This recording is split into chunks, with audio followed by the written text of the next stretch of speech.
안창호 국가인권위원장이 그가 창조신앙과 동성애 문제에 대해서 기독교적인 입장을 지지하는 발언을 했는데 그의 발언이 기독교 탈레반이라는 비난을 받았던 것이죠. 그런데 그를 비난한 사람이 놀랍게도 신학대를 졸업한 사람이라고 제가 지난 시간에 말씀을 드렸습니다. 어떻게 신학을 공부한 사람조차 성경의 권위를 믿지 않고 또 성경의 무호성을 부정할 수 있을까요? 오늘은 현대 신학계와 교회가 성경의 무호성에 대해 어떻게 다르게 접근을 하고 있는지에 대해서, 그리고 우리가 왜 성경의 무호성을 믿어야 하는지에 대해서 깊이 이야기해 보려고 합니다. 먼저 더불어민주당 김성애 의원이 공부를 했다라고 한 미국 샌프란시스코 신학교에 대해서 제가 좀 조사를 해봤습니다. 도대체 그 신학교가 뭐가 문제이길래 이 사람이 이런 발언을 할 수밖에 없었는가? 창조신앙을 부정하고 또 동성애 문제에 대해서 성경적 입장에 소신 발언한 사람에 대해서 기독교 탈레반이라는 막말을 쏟아낼 수 있었던 것인가? 좀 조사를 해보니까 이 샌프란시스코 신학교는 SFTS라고 부르는데 2019년에 이 신학교가 유니버시티 오브 레드랜드라는 학교와 합병이 됩니다. 그래서 검색을 해보시면 유니버시티 오브 레드랜드라고 이렇게 검색이 되어질 겁니다. 그런데 이제 이 학교의 홈페이지에 가보면 다양한 프로그램들이 이렇게 소개가 되는데 눈에 띄는 그런 부분이 있었습니다. 바로 LGBTQ 그 개인의 포용과 참여를 적극적으로 지원한다라는 그런 인상을 받게 되었어요. 또한 이 대학교 프라이드 센터와 같은 그 자원을 가보면은 사진에서 보시다시피 LGBTQ 플러스 학생, 교직원, 직원들에게 지지적인 환경을 조성하려는 대학의 노력을 강조하고 있는 것을 보게 됩니다.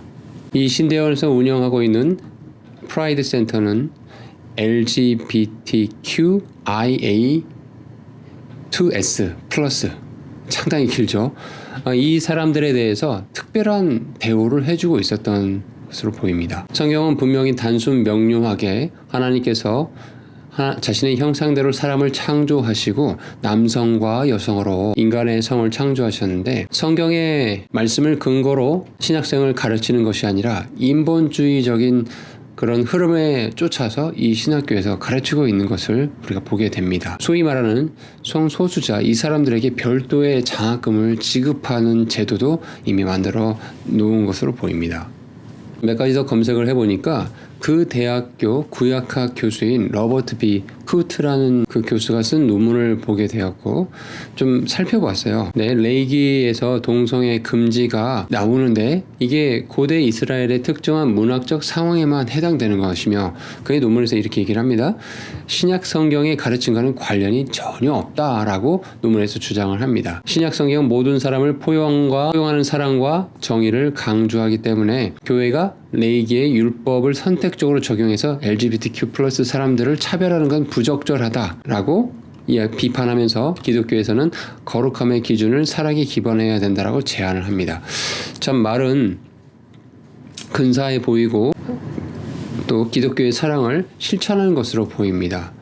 그런데 또 이 학교 홈페이지 가보면 이런 내용도 나옵니다. 이 사진에서 보시다시피 The largest interface in interreligious consortium in North America is an essential part of the SFTS student experience. 그러니까 북미 최대 규모의 종교 간 컨소시엄, 이것을 SFTS, 샌프란시스코 신학대 학생들은 이 활동에 필수적으로 참여를 해야 된다라는 얘기를 하고 있는 거죠. 보시다시피 여기서 뭘 하냐? 장로교, 카톨릭, 이슬람, 불교, 힌두교 등등 다양한 종교 집단들이 모여서 종교에 대해서 또 신학에 대해서 또 서로 학제 간에 교류를 한다라는 얘기를 홍보하고 있습니다. 이것이 자랑거리일까요?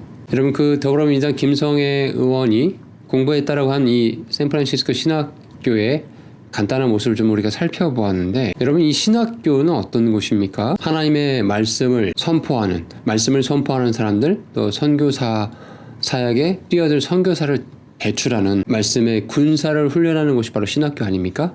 그런데 이러한 신학교에서 하나님보다는 사람이 더 높여지는 것 같은 그런 인상을 깊이 받게 됩니다. 이런 문제의 원인이 무엇일까요? 여러 가지 이유가 있겠지만 현대 많은 신대원들의 특히 이 미국의 이 리버럴한 신대원들의 이렇게 흐름을 보면은 먼저 이런 느낌이 듭니다. 하나님을 참 두려워하지 않는구나 라는 그런 인상을 받게 되거든요.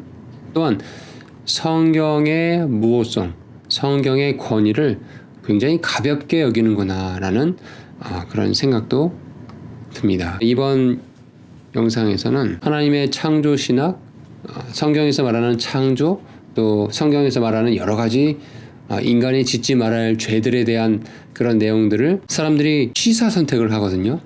또 성경이 어떻게 완벽할 수가 있냐라는 그런 내재된 마음이 있는 거거든요.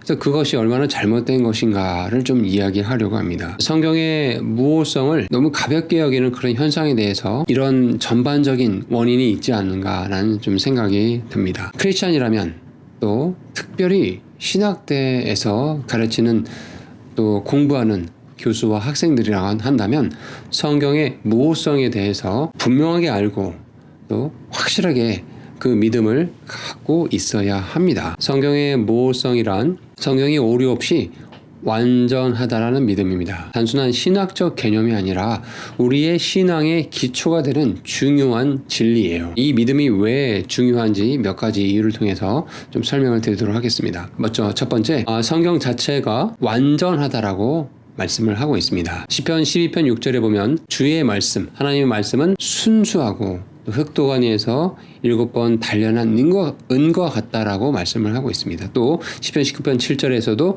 주의 말씀이, 주의 율법이 완전하다라고 기록을 하고 있습니다. 잠언 30장 5절에서도 하나님의 말씀이 다 순전하다라고 이야기를 하고 있습니다. 이런 구절들을 우리가 참 살펴보면 성경에서 하나님의 말씀이 대부분 순전하다, 거의 완벽하다 이렇게 말하지 않았죠. 성경은 완전하고 순전하다, 부족함이 없다 라고 이야기했지 그 앞에 어떤 특별한 부사를 넣지 않았다라는 점을 기억하셔야 됩니다. 두 번째, 참 중요한 부분인데 잘 들어보십시오. 성경이 우리를 판단하는 것이지 우리가 성경을 판단하는 것이 아닙니다. 제가 말씀드린 이 문구 오늘 영상의 핵심이거든요. 성경이 우리를 판단하는 것이지 우리가 성경을 판단하는 것이 아니다. 히브리서 4장 12절의 말씀에 가보면 하나님의 말씀은 살아있고 권능이 있어 양날 달린 어떤 검보다 예리하여 혼과 영과 관절과 골수를 찔러 둘로 나누기도 하고 중요합니다. 마음의 생각과 의도를 분별하시는 분이시니 라는 말씀이 있어요. 이 말씀을 이런 관점에서 봅시다. 하나님의 말씀하고 인간의 마음, 생각, 의도 그 둘 사이의 관계에 초점에서 이 히브리서 4장 12절 말씀을 다시 한번 생각해 보시기 바랍니다. 하나님의 말씀은 우리를 다 분별하고 판단하신다라는 거예요. 그러면 우리 인간이 갖고 있는 생각, 의도는 판단을 받는 그런 대상이라는 거죠.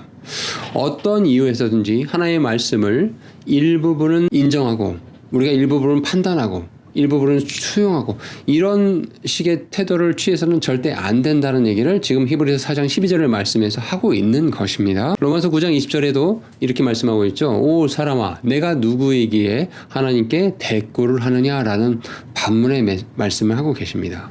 그러니까 세 번째, 성경의 메시지는 전체적으로 받아들여야 된다는 거예요. 그 메시지는 우리가 자유롭게 취사 선택할 수 있는 어떤 교리의 혼합체가 아니라는 겁니다. 많은 사람들이 하나님이 그들을 사랑한다, 너희들을 사랑한다 이런 말씀은, 이런 구절들은 좋아하지만 하나님이 죄인을 심판하신다, 영원한 지옥 불문에서 이 죄인은 고통받는다 이런 말씀들, 이런 구절들은 싫어합니다. 성경에서 하나님께서 천지를 말씀으로 6일 만에 지금 또 적용되는 하루 24시간 그 6일이란 시간을 이용해서 창조하셨다. 또 인간을 남성과 여성으로 창조하셨다.